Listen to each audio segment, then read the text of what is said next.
परिचय जय को लेकर के विषय आता है, क्योंकि संवर के कारणों में परिचय विषय को भी एक साधन के रूप में स्वीकारा है आगम ग्रंथों में।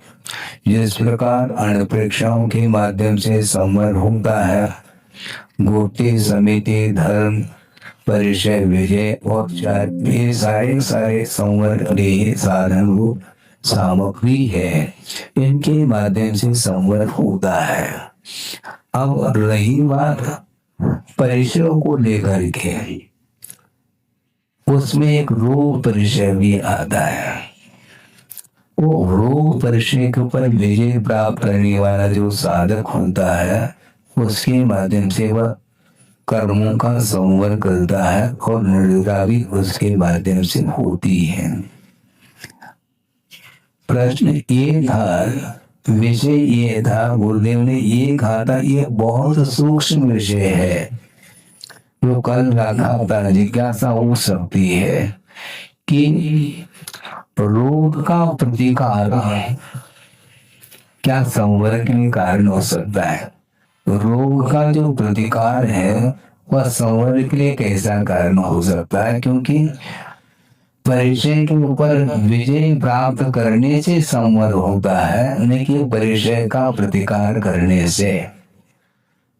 समझ में ना? हाँ, प्रतिकार करने से संवर कभी भी नहीं होता, क्योंकि संवर के लिए साधन माना है।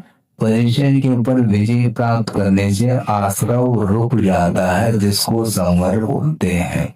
इसलिए नमोकार मंत्र का आलम्बन लेकर के यदि वह रोग को भी करना चाहता है तो गुरुदेव का कहना है कि वह परिचय से दूर हट रहा है।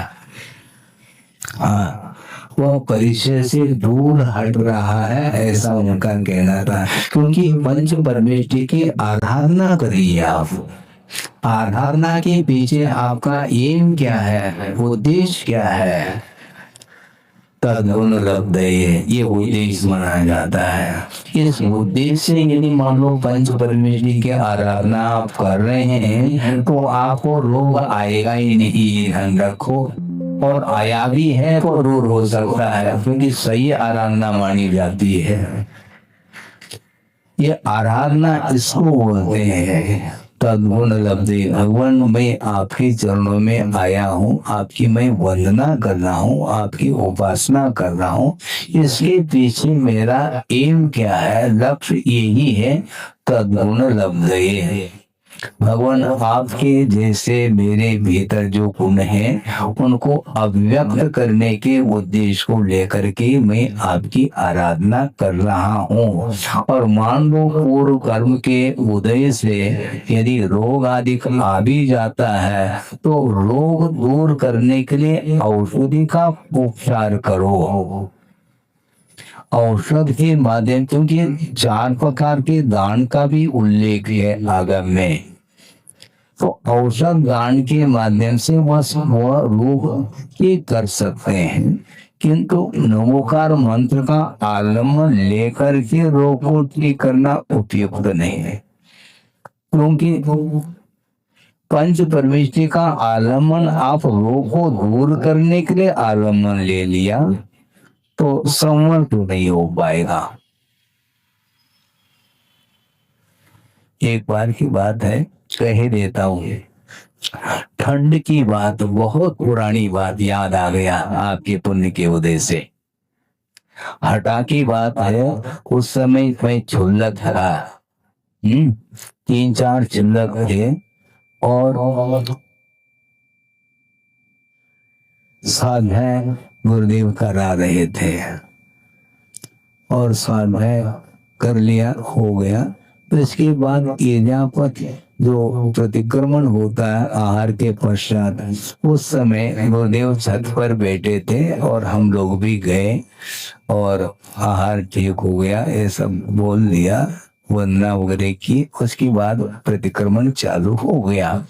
उसमें कि धूप कुछ उस दिन तेज लग रही थी, तो एक छुल्लक जी ने अपने पीछे को यूं कर दिया, है। तो गुरुदेव ने कहा क्या हो गया, ये क्या, ये कौन सा उपकरण है, संयम उपकरण है क्या कुछ और कौन सा उपकरण है, मैं बताओ। ये संयम उपकरण है, ये किसी विषय को प्रतिकार करने के लिए नहीं है। आपको धूप लग रही है तो आप छाया में बैठो, ये बात अलग है, किंतु पीछे के माध्यम से आप उसको रोकना चाह रहे हैं, वो ठीक नहीं है।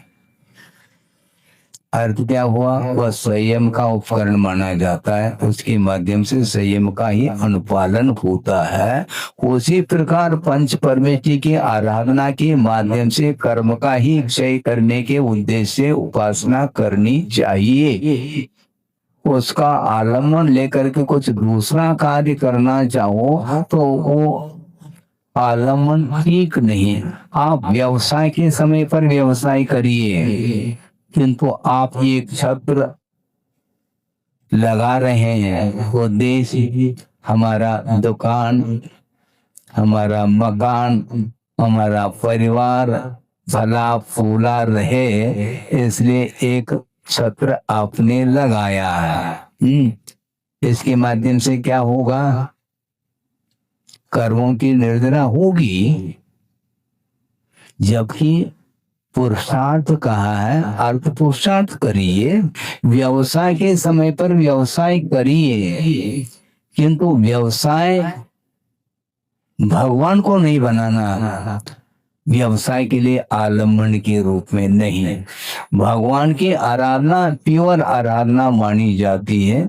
हमें जनगुण संपत्ति हो मध्यम, हे भगवान आपके अंदर जो गुण है संपदा वह हमें भी प्राप्त हो, किंतु भगवान के गुण आपके अंदर नहीं आएंगे, नहीं तो भगवान खाली हो जाएंगे फिर। ऐसा थोड़ी होता है?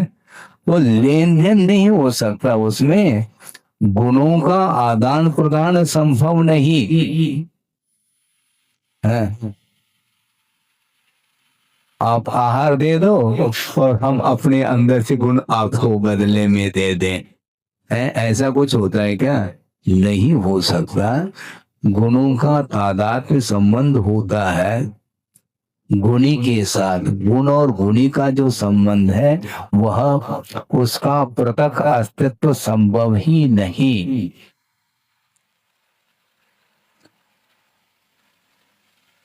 आपने वस्त्र खरीदा,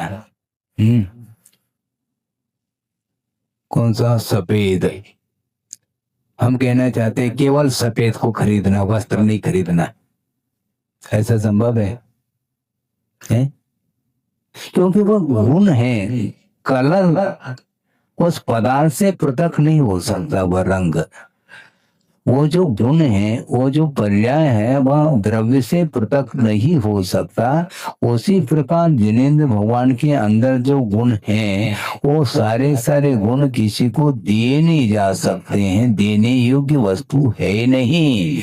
इसलिए भगवान जैसे अपने अंदर गुणों को प्राप्त करना चाहो तो तद्गुण लब्धि, भगवान की प्योर उपासना करो, आराधना, उसमें किसी भी उद्देश्य को लेकर के नहीं। यदि उद्देश्य बनाना है तो कर्म क्षय के उद्देश्य को लेकर के यदि आराधना करते हैं, उसके माध्यम से संवर और निर्जरा होगी और शास्त्रीय पुण्य का संचय होगा। शास्त्रीय पुण्य के संचय के उद्देश्य को लेकर के भी आराधना नहीं की जाती है, क्योंकि ये मांग कहलाई है। मांग के साथ नहीं, कोई शर्त नहीं है, कोई शर्त नहीं, निशर्त, कोई अपेक्षा नहीं, निरपेक्ष भाव के साथ ही प्रभु की आराधना, गुरु की आराधना होती है। उसके माध्यम से वह पाप कर्म का संवर होता है। तो प्रति समय विषयों के कारण जो आश्रव हो रहा था, विषयों के प्रति आसक्ति के कारण अथवा विषयों के उपभोग के कारण जो पाप का आश्रव हो रहा था, वह प्रभु की आराधना करने से वह आश्रव रुकता है। इसलिए नमोकार मंत्र की आराधना करने से आश्रव रुकता है, तो रोग तो अपने आप रुक जाएगा। रोग रुके, रोग समाप्त हो, ये क्यों उद्देश्य रखते हो? क्या विश्वास नहीं है आपके पास? पंच परमेष्ठि के प्रति जब विश्वास आपका गाढ़ विश्वास हो गया, तो ये क्यों अभिप्राय रखते अंदर, मेरा रोग ठीक हो गया, तो ठीक हो जाए, ठीक हो जाए। दुख का प्रतिकार भी प्रावधान माना जाता है। आप लिखे रखिए, आप रोग ठीक हो जाए, ठीक हो जाए, ये भाव है, इसी का नाम आराधना है। और उसको दूर करने के लिए पंच परमेष्ठि की आराधना कर रहे हैं। आप पंच परमेष्ठि की आराधना प्योर करिएगा, और बाद में यदि मान लो उपचार के दृष्टि से औषध उपचार कर लो, इसमें कोई बाधा थोड़ी है। एक बहुत अच्छा विषय दे रहा हूँ, वो भले अपनी भूमिका में हो अथवा न हो, यह अलग विषय है। विषय ये दे रहा हूं मैं, बहुत सारी रीतियां होती हैं जो कि तप की विशुद्धि के कारण ही रिद्धियां प्राप्त होती हैं। उसमें एक औषध रीति है।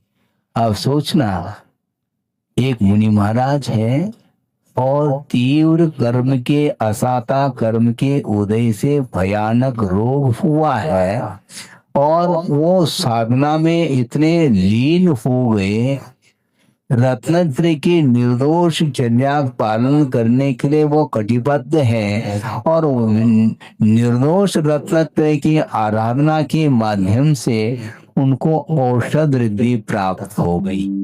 सुन रहे हैं आप? अब औषध रिद्धि प्राप्त हो गई तो डॉक्टर के पास जाने की आवश्यकता थोड़ी। स्वयं रिद्धि, औषध रिद्धि के माध्यम से उस रोग को ठीक कर सकते हैं, लेकिन नहीं किया। क्यों नहीं करते? क्योंकि परिचय विजय प्राप्त करना है, आपकी भूमिका नहीं है, तो इसलिए आप दवाई आदि के माध्यम से उसको रोग को दूर कर लो, इसमें कोई बाधा नहीं है। जैसे भूख लगा आती है तो खुदा के शमन के लिए आहार लिया जाता है, तो आहार लेना भी धर्म ध्यान सिद्ध हो जाएगा। है? ऐसा करो ना कि सुबह को मिटाने के लिए पंच परमेष्ठि का जाप करो। ये नहीं होता। रोग को दूर करने के लिए तो पंच परमेष्ठि की आराधना और आहार शुदा मिट जाए, इसलिए आप नमोकार मंत्र का जाप करो, फिर आहार के लिए नहीं उठना है। यही तो समस्या है। मतलब हम अवसरवादी है, रोग को दूर करना है, नमोकार मंत्र का जाप कर लो। नमोकार मंत्र का जाप करना है, फिर औषध का प्रयोग नहीं करना है। ये कोई काम करो, या तो औषध ले लो। इसलिए 4 प्रकार के दान का प्रावधान आगम में आया है, प्रावधान किया है। समय पर आहार, समय पर औषधि का पान, ये सब कर सकते हैं, कोई बाधा नहीं। हाँ, जबकि दूसरे के लिए अवसर देव ना आप नमोकार मंत्र का आलम्बन लेकर के आप रोग को दूर करने की अपेक्षा से जो सामने जो खड़ा है वयावृत्ति के लिए, उसके लिए अवसर दे दो, वो आपको दवाई दे करके रोग को ठीक कर देगा। है? वस्तुतः यही होना चाहिए, क्योंकि प्रतिकार का भाव मन में आता है तो वह परिचय विजय नहीं माना जाता है। और आगम में ये लिखा है कि परिचय विजय भी संवर के लिए कारण है। तो आप संवर करना चाहते हैं क्या रोग को दूर करना चाहते हैं। रोग को दूर करने की भावना आ गई तो विजय संभव नहीं, और विजय नहीं होगा तो आश्रय रुकने वाला नहीं।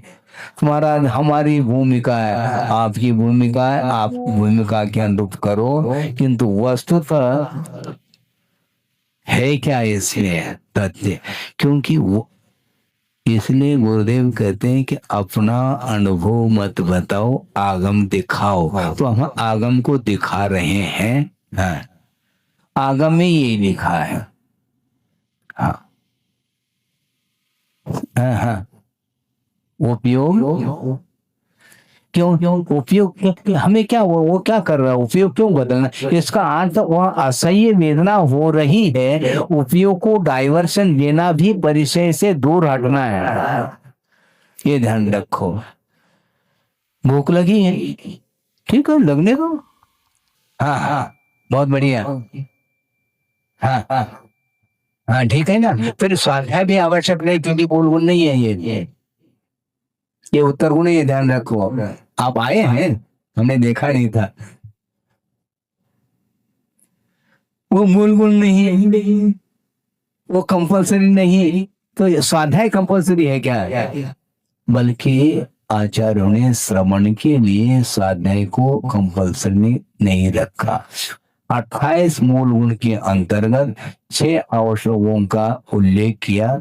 उन 6 आवश्यकों में स्वाध्याय को गर्भित नहीं किया। गिन लो आवश्यक कौन कौन से होते हैं। तो कोई भी कर्म हो, कर्म किया है तो समता भाव के साथ सहन करो, ये कहा जा रहा है। प्रतिकार का भाव धर्म ध्यान नहीं है, आप लिख के रखो। आपकी भूमिका नहीं है, मैं मान रहा हूं। आप अपनी भूमिका के अनुरूप करो, किंतु श्रद्धान क्या होना चाहिए। श्रद्धान में समझौता नहीं, कंप्रोमाइज नहीं, जो है उसको स्वीकार करो। प्रतिकार का भाव किसी में आगम में लिखा हो, मुझे ले आना कि प्रतिकार का भाव धर्म ज्ञान है। कोई भी बोलो, अलग जी भी बोल सकते हैं, महाराज भी बोल सकते हैं, आप लोग भी बोल सकते हैं। प्रतिकार का भाव धर्म ध्यान है, ऐसा कहीं भी आगम में पढ़ने को मिला है क्या। इससे स्पष्ट है कि प्रतिकार के भाव के साथ आर ध्यान लगा हुआ है। और आर ध्यान कहीं भी संवर के लिए कारण नहीं बताया। सुनो क्या कहा। हाँ, आर ध्यान कभी भी संवर के लिए कारण बताया क्या। बोलो, काफी समय हो गया अध्ययन करते हुए। आगम में आर ध्यान को संवर के लिए कारण बताया हो, हमें आगम ले आना। क्यों पंडित जी, नहीं ना। हाँ, फिर ये प्रतिकार का जो भाव है, क्या ध्यान है, इसको स्वीकार कर लेना चाहिए।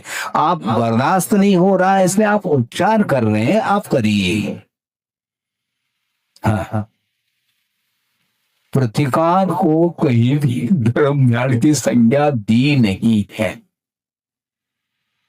हाँ, जबकि आध्यान रोध ध्यान को संसार के लिए कारण बताया। परे मोक्ष हेतु, परे अर्थात आगे के जो धर्म ध्यान और सुख ध्यान है, ये मोक्ष के लिए हेतु है। इससे पारिशेष न्याय से अपरे संसार से हेतु, अन्य जो शेष ध्यान है, आर ध्यान रोध ध्यान, ये संसार के लिए कारण है। तभी धर्म ध्यान और सुख ध्यान मुक्ति के लिए कारण। धर्म ध्यान को मुक्ति के लिए कारण का, न कि आर ध्यान और रोध ध्यान को। इसे स्पष्ट है, प्रतिकार का भाव आया वह आर ध्यान माना जाता है, उसके माध्यम से संवर नहीं हो सकता। ये लिख करके रखिए। आप प्रतिकार करने का भाव है तो आप नीचे आ रहे हैं, इसको स्वीकार कर लो ना। हाँ, इसमें क्या दिक्कत हो रही आपको। हम स्वयं स्वीकार करें, क्योंकि आध्यान की सीमा 6ठे गुण स्थान तक बताई है। प्रतिकार का भाव होता है, किंतु उस प्रतिकार के भाव के माध्यम से संवर होता है, ऐसा कहीं भी नहीं लिखा। यदि उसके द्वारा संवर मानोगे तो एक ही भुक्ति क्यों। सुन रहे क्या नहीं है।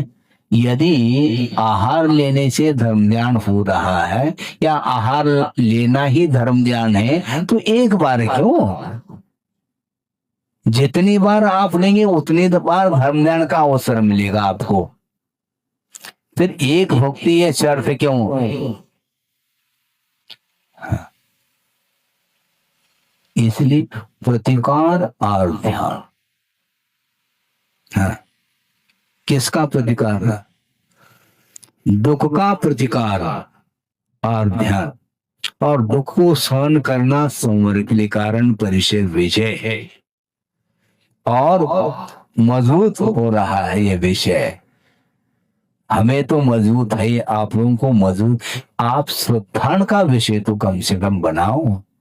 ये तो श्रद्धान भी यदि मानो कमी रहेगी तो फिर आपके कदम फिर बढ़ नहीं पाएंगे चारित्र की ओर।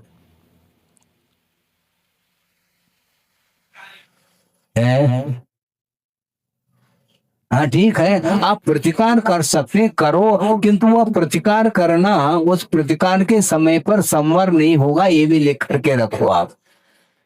हाँ, एक बहुत अच्छा विषय दे रहा हूं, धर्म ध्यान के लिए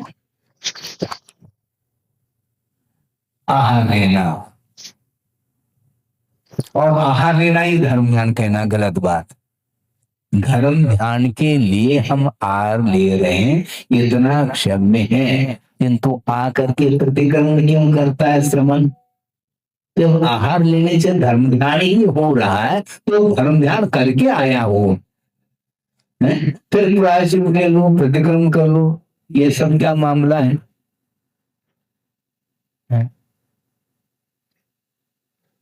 इसको आचार्यों ने अपवाद कहा, ये बाईपास मेन लाइन नहीं है। ये प्रतिकार को ही आचार्यों ने कहा ये अवृत संयम है।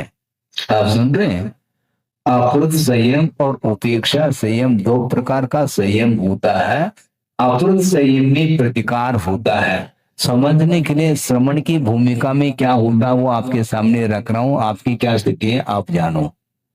हाँ, श्रवण सामायिक करना चाहता है, लेकिन प्रतिकूल वातावरण है तो वह उस क्षेत्र को चेंज करता है।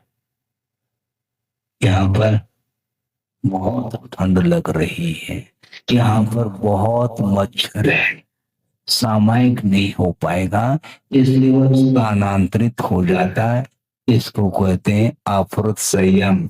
अपहृत संयम का अर्थ क्या? शाब्दिक अर्थ अपहृत संयम का अपहरण हुआ, ये ध्यान रखो पंडित जी। हाँ, एक उपेक्षा संयम है और एक अपहृत संयम है। अपहृत का अर्थ वह उसका परिहार कर रहा है, संयम उससे संयम का अपहरण हुआ है उतने क्षण के लिए, इसलिए वह अपवाद है, वह क्षण है। वहां जाकर के वह सामायिक करना चाहता है। सामायिक करने के लिए क्षेत्र को परिवर्तित किया है, और अच्छे क्षेत्र पर जाकर के सो जाता है तो गया, फिर पूरी तरह से संयम गया उसका। वहां पर अनुकूल वातावरण में सोने के लिए थोड़ी जा रहा है, वो सामायिक के उद्देश्य से उस स्थान को चुना है। लेकिन आचार्य कहते हैं इस प्रकार तुम स्थान जो ढूंढ रहे हो यह भी आध्यात्मिक ही माना जाए। जब सामायिक करोगे तब धर्म ध्यान होगा। प्रतिकार का जो भाव, क्योंकि अनिष्ट का प्रतिकार होगा, ये ध्यान रखें। ये इष्ट का कभी प्रतिकार होगा नहीं, आने दो। इष्ट का कभी प्रतिकार होता है क्या? अनिष्ट का प्रतिकार। भोजन में सामग्री इष्ट नहीं है तो उसका प्रतिकार, और इष्ट है तो उसका ग्रहण। ये दोनों आध्यान है इधर। इष्ट का ग्रहण आध्यान, अनिष्ट का प्रतिकार आध्यान। इन दोनों से ऊपर उठना धर्म ध्यान। आपकी भूमिका आप जानो। श्रवण के लिए कहा जा रहा है, मतलब श्रवण भी ध्यान की भूमिका में आता है, और श्रावक को उसकी बात ही नहीं है। हाँ। इसीलिए नमोकार मंत्र के आराधना के माध्यम से वह जनगुण संपत्ति के लिए करता है, वह धर्म ध्यान के लिए वह कारण। यदि नमोकार मंत्र ये जो साधन है, ये धर्म ध्यान का साधन है, न कि ध्यान का साधन। इसके द्वारा प्रतिकार संभव नहीं, न इसके द्वारा कोई ग्रहण भाव है। केवल जनगुण संपत्ति, और कोई संपत्ति नहीं, वह विपत्ति के लिए कारण है। धर्म आ रहा है क्या नहीं समझ में? अब तो क्लियर आ रहा है। अरे आपकी भूमिका नहीं है, मैं मानता हूँ आपकी क्यों श्रवण की भी भूमिका नहीं है, इसलिए वह आहार लेने के लिए आ रहा है।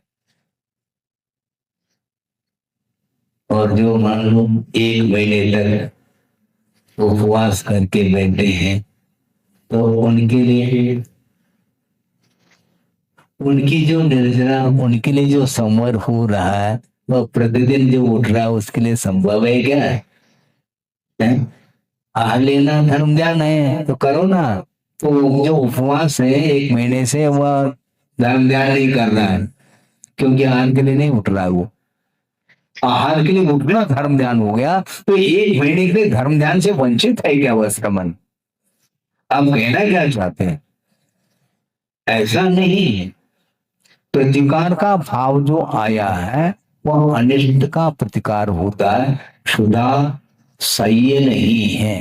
क्षुधा को सहन करने की क्षमता नहीं होने के कारण वह उठ रहा है। ये बात अलग है कि आगम के अनुरूप ही विधिवत लेकर के आएगा, इसलिए पुनः वह धर्म ध्यान में आ सकता है। तो इसलिए ये जितना जो भी परिचय, जितने भी परिचय हैं, उनका विजय प्राप्त करना चाहिए। दूसरी बात, कुछ शारीरिक परिचय होते हैं, क्या सुन रहे हैं? कुछ शारीरिक परिचय होते हैं, कुछ मानसिक होते हैं। और मानसिक परिचय के ऊपर विजय प्राप्त करना भी बहुत कठिन हो गया है। क्या? सत्कार, पुरस्कार, परिचय, विजय। कोई सत्कार नहीं कर रहा है, कोई पुरस्कार नहीं कर रहा है, तो वह यदि मान लो सहा नहीं जा रहा है, तो वह संवर नहीं कर पाएगा। आइए आइए, किसी ने कहा नहीं, मान लो तुम, तो क्या हो गया? नहीं कहा तो नहीं कहा, इसमें क्या दिक्कत है अपन को? कहते जहां पर कहना चाहिए वहां पर कहना चाहिए, नहीं तो गाड़ी रिवर्स। कब? आहार के समय पर, वहां पर नवधा भक्ति कंपलसरी है। बाद में आप श्रवण की भक्ति करो या ना करो, कोई अपेक्षा नहीं उनको। और दूसरी बात, उस समय भी कोई अपेक्षा उनको नहीं, किंतु उस लिंग के प्रति, उस लिंग के प्रति जो बहुमान है, उस बरकरार बनाए रखना चाहिए। नहीं है वो कोई प्रतिकार नहीं करता, वापिस क्या गलती हो गई? क्या गलती हो गई? याद कर लो गलती क्या हुआ। महाराज उस समय आपको बताना चाहिए था। सब कुछ मैं बता दूं तो तुम क्या करोगे फिर? हाँ बहुत बढ़िया, ऐसे कर लेना है। कल पढ़ना है क्षमा की मूर्ति, क्षमा सागर। अब क्षमा के सागर, बहुत बढ़िया। ऐसा संभव नहीं है। बाद में भले ही बताना, ये अलग वस्तु, उस समय हम बोल नहीं सकते। फिर भी कभी कभी ये देखते हैं, मान लो अवसर इस प्रकार के आते हैं, प्रसंग सुना रहा, प्रणाम करके दादा चौके में ले गया। वहां पर जाने के उपरांत उनने उच्चासन ग्रहण करिए ये बोल दिया, बैठ गए। अब सीधा पूजन सामग्री लिया करके भोजन प्रारंभ कर लिया। अब मन में आ गया, अब व्यवधान होने वाला है, क्योंकि पाद प्रक्षालन होना चाहिए था। अब भूल गया। हमने सोचा भूलने दो इसको, बाद में भी याद आ जाए तो संभव है। पूजन कर ली, फिर बाद में हाजिर लिया है, और उसके पहले मन शुद्धि, वचन शुद्धि, काय शुद्धि, आहार जल शुद्ध है। उसके बाद में मान लो अंजलि नहीं छोड़ा, क्योंकि याद आ जाए तो उसका भाग्य क्या है देख तो ले।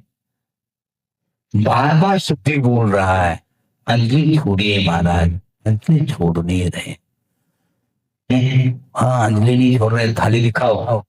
अब क्या करें, दिखाने दो उनको, थाली दिखा दी, अंजलि नहीं छोड़ रहे, फिर शुद्धि बोल रहा है। 2 बार 3 बार 4 बार बोला, समझ भी नहीं आया तो दूसरे को बुलाया, क्यों छोड़ नहीं रहे हैं महाराज, क्या गलती हो गई? तो वो आ गया, तुमने क्या क्या किया, क्या क्या किया, क्या पूजन कर ली?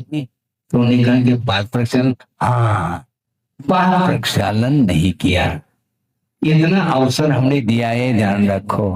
हाँ, कृपा तो करनी पड़ती कभी कभी। ये है स्थिति, अब होने दो, कोई बात नहीं, अच्छी सामग्री बनी है, है? और पूरी थाली निकाल रही।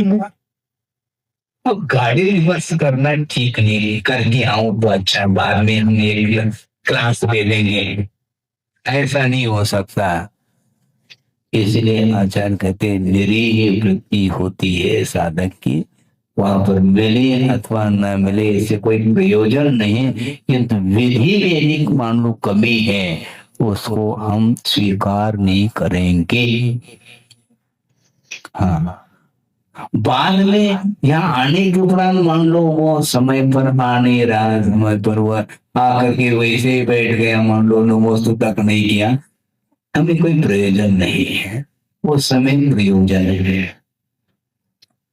तो इसीलिए वस्तुतः ये जितने भी विषय हैं, इसको अपूर्व संयम बोला है, क्षेत्र से क्षेत्रांतर, क्योंकि वह क्षेत्र उसके लिए प्रशस्त महसूस नहीं हो रहा, इसका अर्थ प्रशस्त और अप्रशस्त का भेद उसके अंदर है, इसलिए धर्म ज्ञान नहीं हो सकता उतने काल में।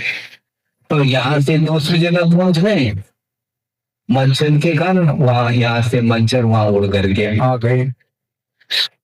अब क्या करेंगे, दिन भर ऐसे ही कर लें तो सामायिक समाप्त हो जाएगा, सामायिक का काल। रात में ऐसा हो रहा है मान लो, तो क्या करेंगे? इसीलिए ये सहा नहीं जा रहा है, ये मैं मानता हूं, किंतु इसमें कमी तो है, मूल गुण नहीं है। आपने कहा था ठीक है, आप संवर करना चाहो क्या? नहीं, संवर यदि करना चाहते हैं अत्यधिक मात्रा में तो परिचय सहन करिए, ये उत्तर गुण माने जाते हैं। अब मान लो पहले 3 बार भोजन करते थे, अब एक ही बार भोजन मिल रहा है, और वो भी मन के अनुरूप मिले ना मिले कुछ भी नहीं, पर्याप्त मिले ना मिले, एक बार भोजन करके आ गया, गर्मी के दिन है, आते आते पानी सूख गया,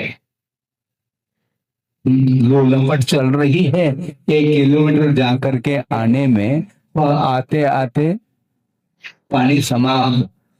अब क्या करेंगे?